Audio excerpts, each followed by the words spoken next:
They say there's a ghost in the subway. Let's find out. Chapter 1, The Dare.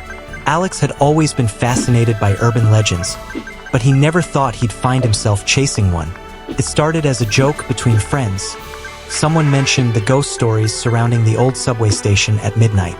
They say if you stay on the platform alone after the last train, you'll hear whispers. Jenna, his best friend, had said.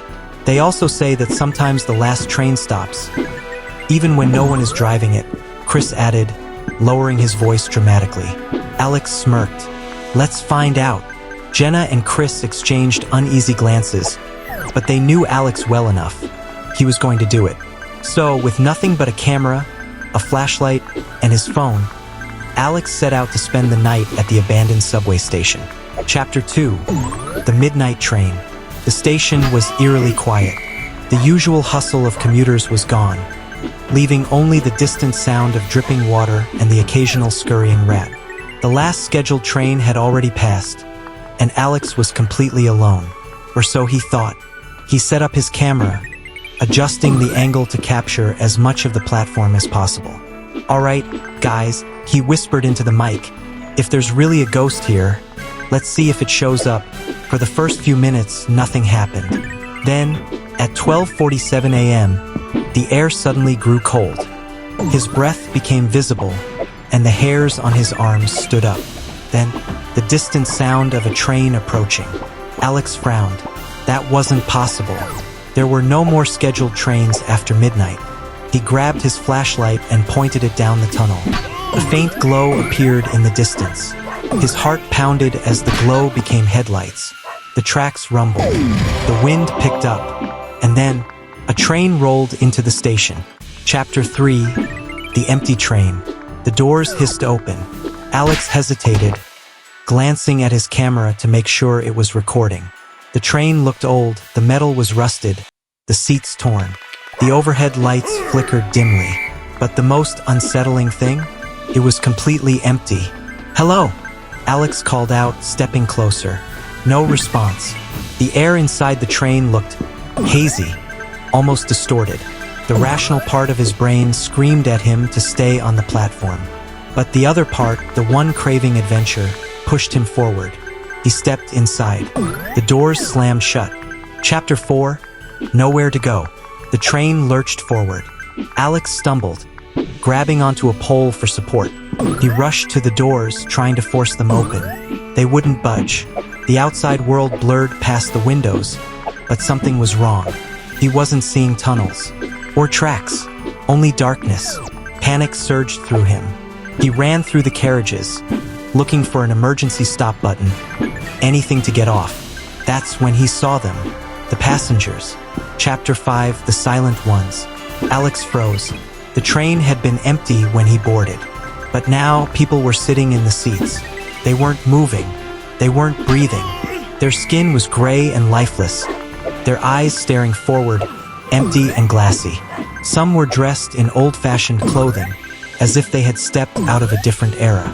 His breath came in ragged gasps as he moved past them. None of them reacted. Then, one of them turned its head. Chapter 6, The Whispering Passenger. Alex's body went rigid. A woman, her face pale and hollow, looked directly at him. Her lips moved, but no sound came out. He strained to hear, leaning forward slightly. Then, like a sudden blast of cold wind, a whisper filled the train car. "You shouldn't be here." His stomach twisted. The train picked up speed. The windows started to flicker, showing glimpses of not the subway, a forest, a lake, an empty graveyard, and then his own reflection. But it wasn't mirroring his movements. Chapter 7, The Exit That Never Comes. Alex turned and ran. He dashed through the carriages, but they seemed to stretch endlessly. No matter how many doors he passed, he was still inside the same train. The lights flickered again. The whispering grew louder. Then he saw it, a dark figure standing at the end of the carriage. Tall, motionless, watching. Alex's breath hitched. He turned, pounding on the nearest window. "Let me out!" The figure moved. It glided toward him, its feet never touching the ground. Then, The train screeched to a halt.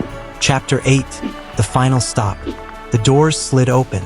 Alex stumbled out onto the platform, his lungs gasping for air. He turned back toward the train. It was gone. No sign of tracks. No sound of an engine.